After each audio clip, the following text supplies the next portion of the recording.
The story continues as the peculiar man informs Cain that Zenom and the other deities have already briefed him on the current situation. Cain is taken aback to discover that he has encountered the gods themselves. To Cain's astonishment, the enigmatic man reveals himself as Yuya, the very first king. This revelation further astounds Cain. However, Cain informs him that he has read a book about Yuya's mastery of emperor-level magic, which adds to his excitement.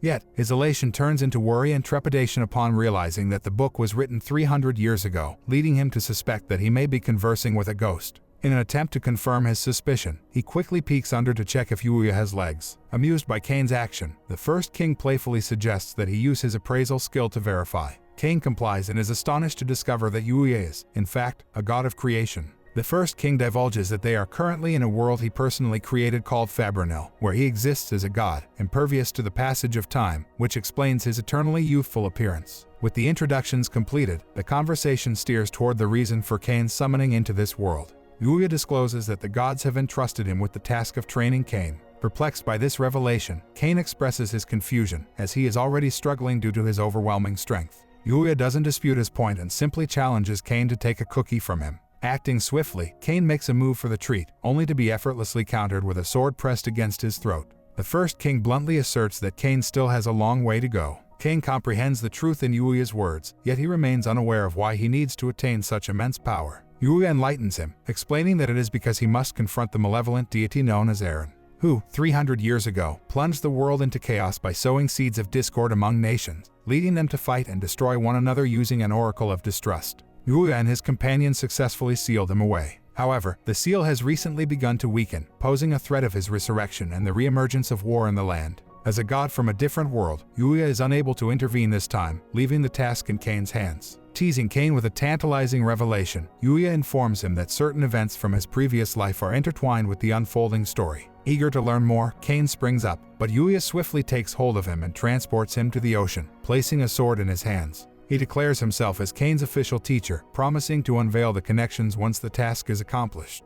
Handing Cain a compass, Yuya instructs him to keep moving in the indicated direction, assuring him that it will lead him back to the mansion. This journey will not only help him increase his level but also elevate his chances of success. Yuya explains that in his world, Cain currently resides at the lower middle level and must reach at least level 600 to stand a chance against Aaron. Feeling a bit stressed, as Cain is currently at level 300, he realizes that it will take time to reach the required level. To add further challenge, Yuya prohibits Cain from using his teleport skill. Worried about his school, Cain expresses his concerns. In response, Yuya reassures him that 1 year in Fabrinil is equivalent to 1 day in his world, alleviating Cain's worries. Cain receives a solemn message from Yuya that only success or defeat awaits him. Motivated by this realization, Cain dashes into the forest and swiftly eliminates a giant snake and other creatures, displaying a strong start. Surprisingly, only 5 minutes have elapsed since he embarked on his journey in the other world. Meanwhile, Sylvia eagerly rushes to the door, hoping for Cain's return. However, instead of Cain, Princess Celestia and Ms. Silk, accompanied by their guards, stand before Sylvia, wearing worried expressions. The maid apologizes, explaining her mistaken assumption that Cain had arrived.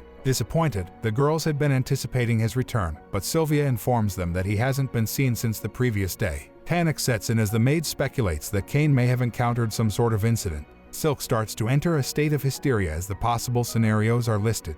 However, the princess calms them down, reminding them of who they are talking about. Confidently, she proceeds into the mansion to await her fiancé's arrival, with Silk following suit. In Fabrinil, Cain faces difficulties as he gets captured by a monster, but he manages to defeat it with a single strike. Yuya, drained of energy, remains where the monster dropped him, beginning to doubt his ability to escape the forest. It is revealed that he has suffered from sleep deprivation due to consistent attacks over the past month, but his thoughts are interrupted. Upon hearing the cries of a creature, Cain's instinct compels him to respond, dragging his sword towards the sound. He discovers a young injured Fenrir and initially considers ending its suffering. However, his instincts urge him to protect it, triggering flashbacks of his past experiences helping others. Apologizing for frightening the creature, he attempts to heal it with a restorative spell, despite his depleted magic. Exhausting his remaining magical reserves, he manages to heal the Fenrir before collapsing himself. Throughout his unconscious state, the creature fiercely defends him against any monsters attempting to harm him. When Cain eventually regains consciousness, he finds the defeated monsters surrounding him.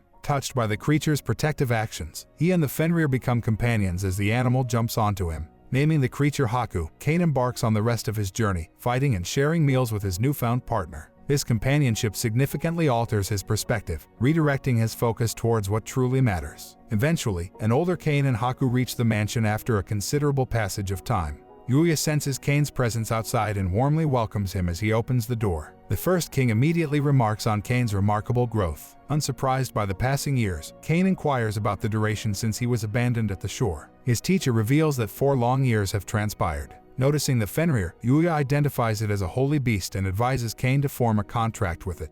Trusting the noble, Yuya promptly facilitates the contract, causing the Fenrir to vanish unexpectedly. The first king further explains that Kane can summon Haku at any time using a specific command. He also warns him that his training is not yet complete and introduces his next teacher, Doran. With formal introductions exchanged, Kane meets the elf instructor. Before departing, he reminds Yuya of the promise to reveal more about Eren and its connection to his previous life. Yuya agrees. Scene changes. Kane and Doran find themselves engaged in a fierce battle. Doran admits that his current strength is insufficient to defeat Kane. Determined, Kane gathers his strength and throws a punch, but he is swiftly overwhelmed by Doran's powerful uppercut. When Kane regains consciousness, he finds himself in an unfamiliar room, gazing at an unfamiliar ceiling. As he descends the stairs, a woman introduces herself as Ruri, Doran's wife, and warmly welcomes Kane into their home. Suddenly, Kane notices a young dragon, sparking his excitement as he eagerly befriends the creature. However, Haku, feeling jealous, threatens the dragon, causing it to fly away in anger. Ruri scolds Haku, and with a smile, she presents breakfast to Kane. Unable to contain his hunger, Kane devours the food while shedding tears of joy. Doran asks if he dislikes the food, but Kane's repeated expressions of delight assure him otherwise. Kane's praise brings happiness to Ruri, and he wonders about the food his loved ones prepare. Meanwhile, Silk can be seen with a worried expression, working with the others to make dough.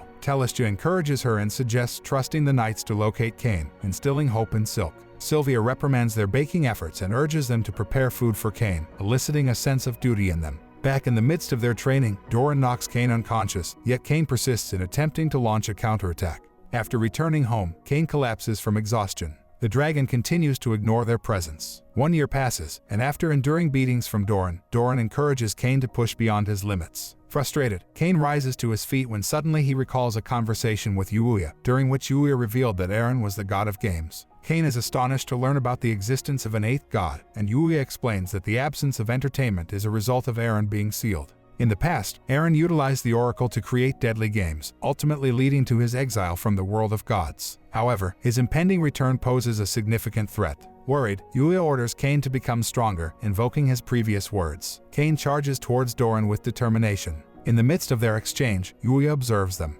Yuya stands in front of 3 graves, revealing to his friends the graves of Kane's parents, Seiya and Megumi, whom he couldn't protect. Kane feels a profound shock. In the past, his parents had worried about him after their accident. He also complains to Marine, the one who summoned them. After she explains the situation, Marine allows the 3 of them to escape while urging them to investigate the anomalies in the world. Afterward, Zenom explains the danger posed by Eren and asks the 3 of them to defeat him, providing them with a crystal ball. They embark on a battle against Eren. As Eren grows irritated, he releases an attack that hits their companions. Suddenly, Megumi protects Marine. Seiya yells upon seeing his injured wife. After she falls, Marine desperately tries to heal her. However, her power proves insufficient. Eren smiles madly, and as a result, Seiya charges at him, unleashing his overwhelming power. After getting stabbed, he disrupts Eren's movements, signaling Yuya to seal him. Right after, Kane punches the crystal ball toward Eren's face, sealing him. Filled with emotions, Kane attacks Doran while vividly recalling his parents' final moments. Suddenly, he employs the same skill as his father, ultimately destroying Doran's sword. Kane points his sword towards Doran, who concedes defeat, signifying the completion of their training. Kane expresses his gratitude and rushes to his parents' graves, where he sees Yuya kneeling. As he approaches, Yuya reveals that Kane's parents desperately searched for a way back. Kane cries as he thanks them. Then he goes to another grave and Yuya reveals a cookie, which Kane finally grabs from him. Afterward, he thanks Yuya for the training. As a result, Yuya invites him to drink coffee, but Kane refuses, longing to return immediately. However, Yuya stops him, reminding him of his appearance. In his shocked state, Yuya reverts Kane to his original form. Afterwards, Kane summons Haku, when suddenly Doran appears and suggests bringing the dragon Jin too. Before he leaves, Yuya hands him a sword. Yuya and Doran smile, hoping that Kane will become stronger than them. Finally, Kane teleports back. Upon seeing him, Sylvia cries and she and the others run toward Kane, embracing him. In their reunion, Telestia and Silk present the cookies they made. Kane cries as he gobbles them up. As his fiancées welcome him, Kane declares that he's back. However, Telestia and Silk still make him apologize for worrying them.